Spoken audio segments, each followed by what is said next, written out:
Hello, xin chào tất cả các bạn. Chào mừng các bạn với kênh Móc Len của Mimi Handmade. Hôm nay Mimi sẽ hướng dẫn cho các bạn móc một cái chiếc túi gấu dâu hết sức là dễ cưng như thế này đây.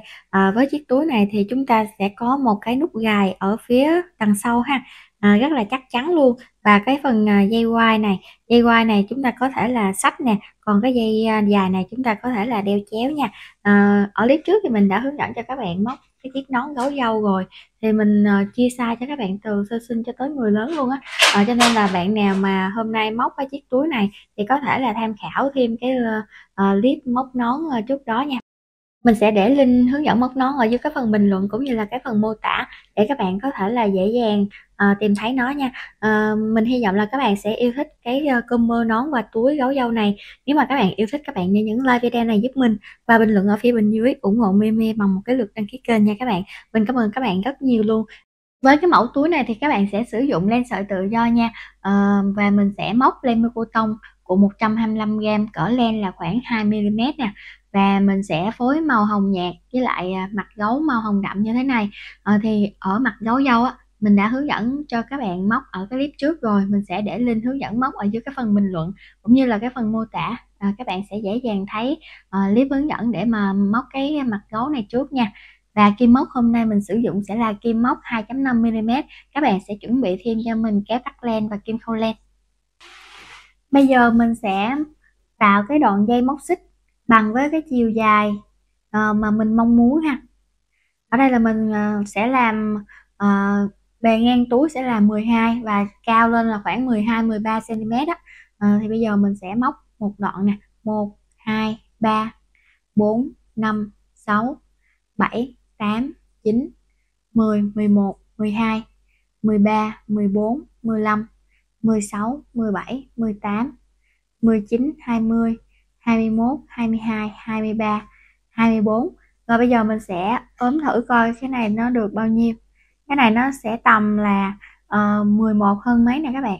Thì sau khi mà lên nhiều hàng móc nữa thì cái này nó sẽ giãn ra, thì nó sẽ bằng cỡ khoảng 12, thì mình sẽ dừng lại ở chỗ 24 mũi này ha. Rồi bây giờ chúng ta có 24 mũi móc xích chính. Các bạn móc lên thêm cho mình 2 mũi móc xích nữa, quấn len một vòng lên kim, đâm kim vào cái chân móc thứ 24. Các bạn sẽ móc cho mình một mũi móc kép. Những cái chân móc còn lại chúng ta sẽ móc mỗi chân là một mũi móc kép nha. Các bạn sẽ móc đến cuối hàng luôn.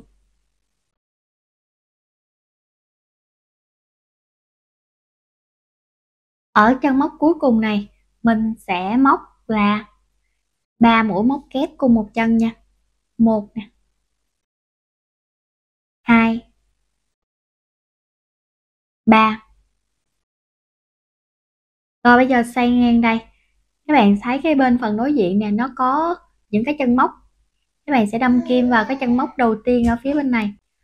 Móc một mũi móc kép. Chân kế bên một mũi móc kép và làm lần lượt đến cuối hàng luôn ha. Chân móc cuối cùng này chúng ta sẽ móc vào đây 2 mũi móc kép cùng một chân. Bây giờ chúng ta sẽ trượt mũi vào cái chân móc đầu tiên, kết thúc hàng móc thứ nhất. Các bạn muốn tăng size hay giảm size thì chúng ta sẽ tăng hoặc giảm cái số mũi móc xích khởi tạo ban đầu ha. Và công sẽ là tăng 3 mũi đầu và 3 mũi cuối. Rồi kết thúc hàng móc đầu tiên thì chúng ta có được là 50 chân móc. Bây giờ chúng ta sẽ móc lên hàng móc thứ hai với 2 mũi móc xích, đâm kim vào chân móc đầu tiên, móc một mũi móc kép. Những cái chân còn lại mỗi chân là một mũi móc kép. Các bạn sẽ móc cái hàng này là 50 mũi móc kép luôn ha. Chúng ta sẽ móc tới cuối hàng, mỗi chân là một mũi móc kép. Mình đã móc đến cuối hàng rồi. Bây giờ chúng ta sẽ trượt mũi vào chân móc đầu tiên, móc lên 2 mũi móc xích và móc hàng móc thứ ba giống hệt như hàng móc thứ hai ha. Và chúng ta sẽ móc lên thêm nhiều hàng móc nữa để đạt được cái chiều cao mà chúng ta mong muốn. Mỗi hàng chúng ta sẽ móc là 50 mũi móc kép nha. Mình sẽ các bạn khi mà mình móc được cái chiều cao mà mình ưng ý. Mình đã móc tới cái chiều cao mà mình mong muốn rồi nè các bạn. Ở đây là mình làm khoảng 10 hàng ha. Và bây giờ chúng ta sẽ làm cái hàng tạo cái phần nút gài. Các bạn sẽ móc lên cho mình một mũi móc xích nha. đâm kim vào từng chân móc để chúng ta sẽ móc mỗi chân là một mũi móc đơn. Bây giờ chúng ta sẽ móc những cái mũi móc đơn ra ở phía chính giữa hàng móc ở chỗ này ha. Rồi bây giờ là chúng ta sẽ cùng móc những cái mũi móc đơn ra cái phần chính giữa.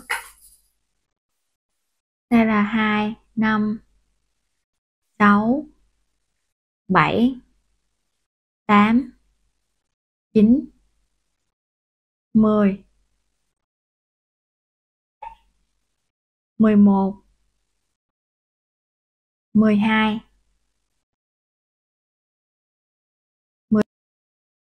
13, 14. Và bây giờ chúng ta sẽ tạo cái phần nút ha. Nó ở chính giữa rồi. Các bạn sẽ móc lên 8 mũi móc xích. 4, 5, 6, 7, 8. Rồi cái chân móc bên cạnh chúng ta cũng sẽ móc một mũi móc đơn. Những cái chân móc còn lại chúng ta sẽ móc mỗi chân là một mũi móc đơn đến cuối hàng luôn. Và các bạn móc đến cuối hàng ha. Và ở cái chỗ cái điểm cái lỗ này nè, nếu mà các bạn sử dụng cái nút nhỏ thì chúng ta sẽ giảm cái số mũi móc xích lại. Cái này là mình làm cái nút nó khoảng 1.5 cm đó các bạn, thì mình sẽ lên 8 mũi móc xích như thế này để cho cái lỗ nó to to ha. Rồi bây giờ chúng ta sẽ cùng nhau móc những cái mũi móc đơn đến cuối hàng luôn. Móc đến cuối hàng thì chúng ta sẽ trượt mũi vào chân móc đầu tiên kết hàng. Các bạn móc lên một mũi móc xích, chúng ta sẽ cắt len ha. Rồi rút cái chỗ này lại. Bây giờ chúng ta sẽ tạo cái phần dây quai. Chúng ta sẽ chia ra 2 điểm như thế này ha, bên đây và bên này 2 điểm. Rồi chúng ta sẽ móc những cái mũi móc đơn ở chỗ 2 điểm này.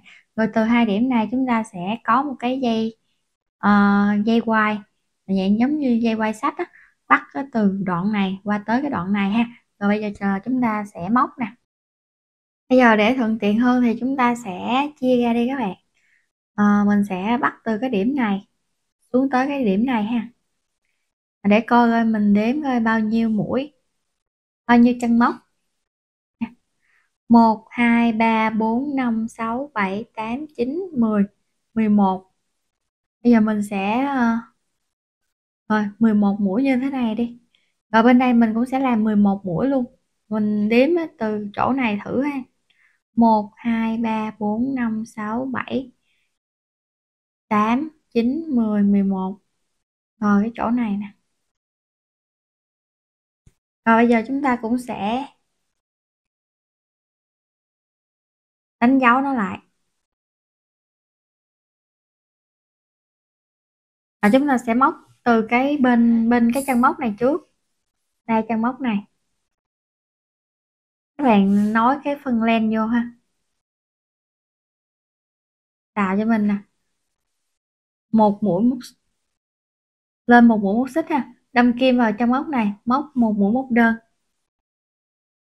Rồi bây giờ các bạn sẽ móc mỗi chân là một mũi móc đơn cho tới cái chỗ mà mình đánh dấu bên kia.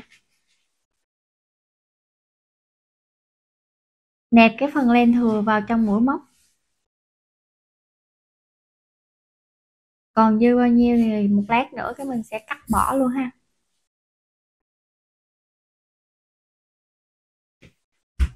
Rồi tháo cái này ra và chúng ta cũng sẽ móc vào đây. Bây giờ lên cho mình một cái đoạn dây móc xích nha. 1, 2, 3, 4, 5, 6, 7, 8, 9, 10, 11, 12, 13, 14, 15, 16, 17, 18, 19, 20, 21, 22, 23, 24 và 25. Bây giờ chúng ta sẽ ốm nó qua đây.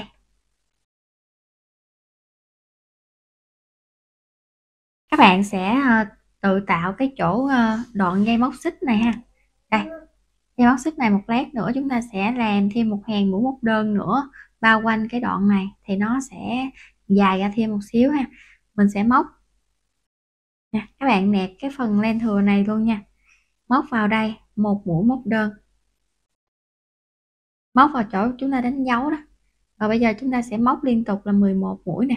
Đây là được 1 rồi, 2, 3, cái này chân móc mũi giờ mình không tính, móc qua cái chân bên cạnh á. 4, 5, 6, 7, 8, 9, 10, 11. Rồi bây giờ chúng ta sẽ móc lên một cái đoạn dây móc xích bằng với bên kia ha. Hồi nãy bên kia mình làm 25 thì ở đây mình cũng sẽ móc là 25 mũi. 2, 3, 4, 5.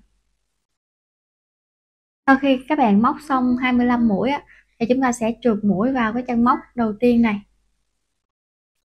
Móc cho mình những mũi trượt cho tới cái đầu bên kia ha. Rồi chúng ta sẽ sử dụng những mũi trượt.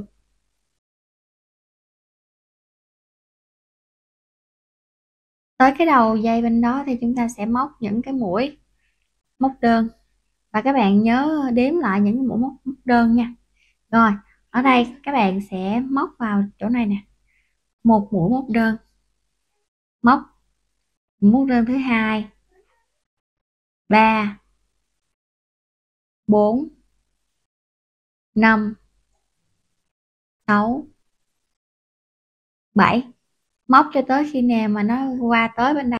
Và các bạn nhớ đếm mũi lại để cho mình làm đồng đều ở hai cái dây quai này ha.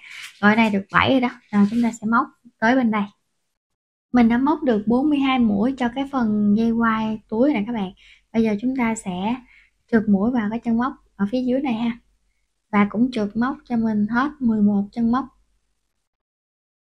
Rồi tới cái bên kia thì các bạn cũng sẽ móc lên là 42 mũi ha. Rồi các bạn móc bao nhiêu mũi ở bên đây thì chúng ta sẽ móc bấy nhiêu mũi ở bên kia.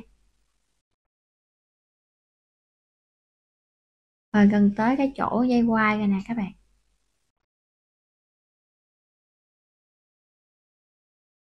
Rồi chúng ta sẽ móc bằng với số mũi khi nãy chúng ta móc ha. Mình đã móc xong cái phần mũi móc đơn trên phần dây quai rồi. Cắt len và các bạn sẽ xỏ qua cái kim khâu len này nha. Để ốm cái này thì chúng ta sẽ đâm kim từ ở trên xuống như thế này ha. Nè. Đó, cho cái này nó xuống phía dưới và nó ở cái hè cái chân móc bên cạnh nha. Rồi chúng ta sẽ tạo một cái nút thắt ở cái điểm này.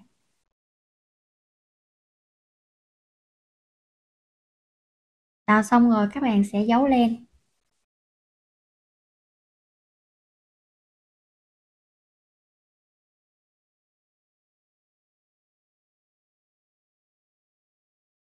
Đưa nó xuống phía dưới này.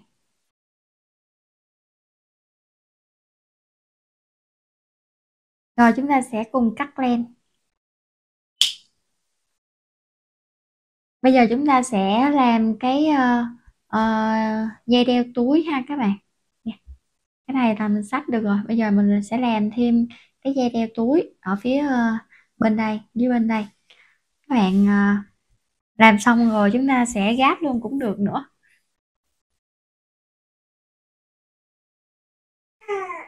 Rồi các bạn sẽ tạo cho mình một cái nút thắt ha. Rồi chúng ta sẽ chừa ra một đoạn dây để mà chúng ta khâu vô nè.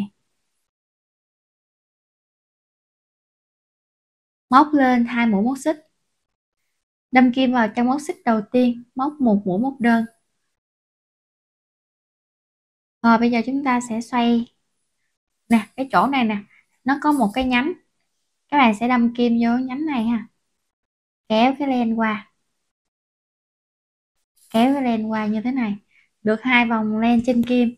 Rồi các bạn sẽ kéo qua hết 2 vòng len này. Và bây giờ nó xuất hiện nhánh đầu tiên và nhánh thứ hai ở đây. Các bạn sẽ đâm kim qua hai nhánh này nè. Đâm kim qua hai cái nhánh này. Và chúng ta sẽ kéo len qua hai nhánh này nha. Rồi các bạn kéo lên qua 2 vòng. Sau đó là tiếp tục có 2 nhánh ở phía dưới này nữa. Rồi các bạn cũng sẽ kéo lên qua 2 nhánh này. Rồi 2 vòng len trên kim này các bạn kéo qua hết luôn. Tiếp tục 2 nhánh. Cứ đâm kim vô 2 nhánh, kéo len. Làm lần lượt như làm lần lượt như thế cho tới cái chiều dài mà chúng ta mong muốn nha. Rồi, hai cái nhánh đây chúng ta sẽ kéo lên qua, kéo qua hai nhánh nè, kéo lên hai vòng len trên kim, kéo qua. Rồi bây giờ chúng ta sẽ làm cái dây quai nha.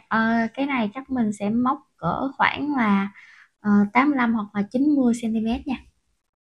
Mình đã móc xong cái độ dài của đoạn móc xích rồi, bây giờ mình sẽ bắn keo ở chỗ này và chúng ta sẽ dán cái phần mặt gấu vô trong chính giữa nha.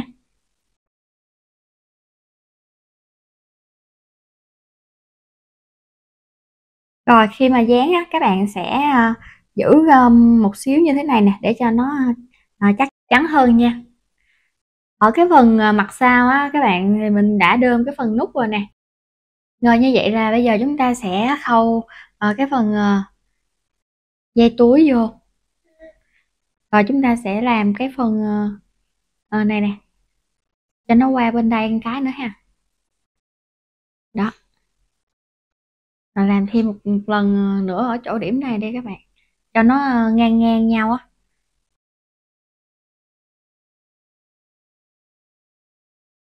Rồi bây giờ mình sẽ khâu vô ha.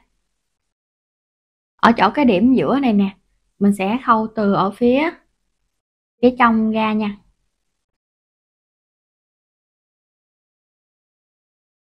Đó. Rồi xong rồi chúng ta sẽ đâm kim cho nó lên phía trên này nè. Rồi kéo nó xuống như vậy. Tiếp theo các bạn sẽ đâm kim ở phía dưới. Rồi chúng ta sẽ kéo lên, đâm kim lên phía trên này. Rồi kéo lần nữa. Rồi giờ nó dính lại rồi đó. Rồi các bạn sẽ làm cho nó chặt luôn ha. Ở đây thêm cái nữa. Rồi mình đưa nó lên phía trên.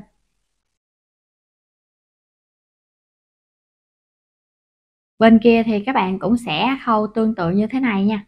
Rồi ở đây mình thấy nó chặt rồi nè, thì bây giờ chúng ta sẽ quay nó vô phía trong và chúng ta sẽ tạo nút thắt nó.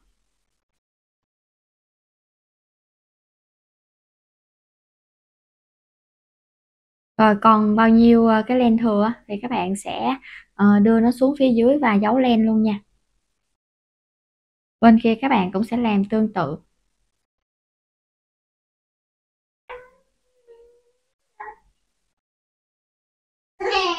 Rồi mình sẽ cắt len.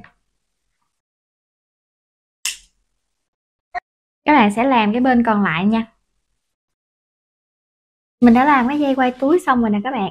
Mình hy vọng là các bạn sẽ yêu thích cái mẫu túi gấu dâu này nha. Nếu mà các bạn yêu thích, các bạn nhớ nhấn like video này giúp mình và bình luận ở phía bên dưới ủng hộ Mimi bằng một cái lượt đăng ký kênh nha các bạn. Mình cảm ơn các bạn rất nhiều luôn, và mình cũng cảm ơn các bạn đã dành thời gian ra theo dõi hết video này và thực hiện cái mẫu túi này cùng mình nha. Bây giờ mình xin chào tạm biệt các bạn và hẹn gặp lại các bạn ở những clip sau. Bye bye.